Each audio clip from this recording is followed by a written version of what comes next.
ഏറ്റവും മഹത്തായ കാര്യങ്ങൾ നമ്മൾ ചെയ്യുന്നത് എപ്പോഴാണ്? നമ്മൾ ഏറ്റവും എംപതറ്റിക് ആയിട്ടുള്ള ഒരു മനോഭാവം നമ്മളിൽ വളർത്തിയെടുക്കുമ്പോഴാണ്. സിമ്പതി ഒട്ടുമിക്ക ആളുകളിലും ഉണ്ടാവുന്ന ഒരു കാര്യമാണ്. ഇപ്പോൾ നല്ലൊരു കൾച്ചറിൽ, നല്ലൊരു ഫാമിലിയിൽ, നല്ല എഡ്യൂക്കേഷൻ ഒക്കെ ലഭിച്ച ഒരു കൂട്ടത്തിലാണ് നിങ്ങളെങ്കിൽ നിങ്ങൾക്ക് സ്വാഭാവികമായിട്ടും സിമ്പതി ഉണ്ടാവും. ആളുകളോട് നിങ്ങൾക്കൊരു സിമ്പതി തോന്നാം. പക്ഷേ ഒരു എംപതി എന്ന് പറയുന്നത് നമ്മൾ ഉണ്ടാക്കിയെടുക്കേണ്ട ഒരു കാര്യമാണ്. അത് നമ്മുടെ മനസ്സിനെ നമ്മൾ പറഞ്ഞു പഠിപ്പിച്ച് നമ്മൾ സിമ്പതിയിൽ നിന്നും നെക്സ്റ്റ് സ്റ്റെപ്പാണ് എംപതി എന്ന് പറയുന്നത്. നമ്മൾ ആക്ഷനിലേക്ക് കടക്കുന്നു. നമുക്ക് അവർക്ക് വേണ്ടി എന്തെങ്കിലും ചെയ്തു കൊടുക്കാൻ വേണ്ടിയിട്ട് നമ്മൾ മുതിരുന്നു.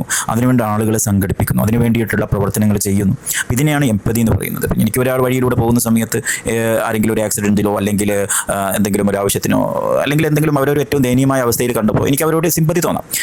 പാവം, അയ്യോ പാവം എന്ന് തോന്നാം. ഇപ്പോൾ ഒരാളുടെ സൈക്കിളിന് വീണു അല്ലെങ്കിൽ ഒരു ആക്സിഡൻറ്റ് സംഭവിച്ചു, അയ്യോ പാവം എന്നുള്ളൊരു മനോഭാവം എൻ്റെ കൽബിൽ വരാം, എൻ്റെ മനസ്സിൽ വരാം. പക്ഷേ അവിടെ ഞാൻ വണ്ടി സ്റ്റോപ്പ് ചെയ്ത് അവരെ ആ മനുഷ്യന് വേണ്ട എമർജൻസി ആയി ചെയ്തു കൊടുക്കേണ്ട പ്രാഥമിക കാര്യങ്ങളൊക്കെ ചെയ്തു കൊടുക്കാനുള്ളൊരു മനസ്സും കൂടി എനിക്ക് അവിടെ വരുന്നുണ്ടെങ്കിലാണ് എനിക്ക് സിമ്പതി ഉണ്ടെന്ന് പറയാൻ പറ്റുക. അല്ലെങ്കിൽ എനിക്ക് വെറും എനിക്ക് എമ്പതി ഉണ്ടെന്ന് പറയാൻ പറ്റുക. അല്ലെങ്കിൽ നമുക്ക് വെറും എന്താണ്, സിമ്പതി മാത്രമാണ് അവിടെ വർക്കൗട്ട് ആയിട്ടുണ്ടാവും. അപ്പോൾ എമ്പതി എന്ന് പറയുന്നത് അതൊരു ഭാഗ്യമാണ്. അത് നമ്മൾ മറ്റുള്ളവരുടെ ഫീലിങ്ങിനോടൊപ്പം സഞ്ചരിച്ച് അവർക്ക് വേണ്ട കാര്യങ്ങൾ ചെയ്തു കൊടുക്കുന്നതാണ്. സിമ്പതി എന്ന് പറയുമ്പോൾ ജസ്റ്റ് ഒരു ഫീലിംഗ് മാത്രമാണ്. അയാളുടെ ദയനീയാവസ്ഥയിൽ നമുക്ക് തോന്നുന്ന ജസ്റ്റ് ഒരു ഫീലിംഗ് മാത്രമാണ് സിമ്പതി. അപ്പോൾ സിമ്പതിയേക്കാളും ഏറ്റവും ഉത്തമമായ ഒരു അവസ്ഥയാണ് എമ്പതി എന്ന് പറയുന്നത്. അത്തരത്തിലുള്ള ആളുകളായിട്ട് മാറാൻ വേണ്ടി ശ്രമിക്കുക.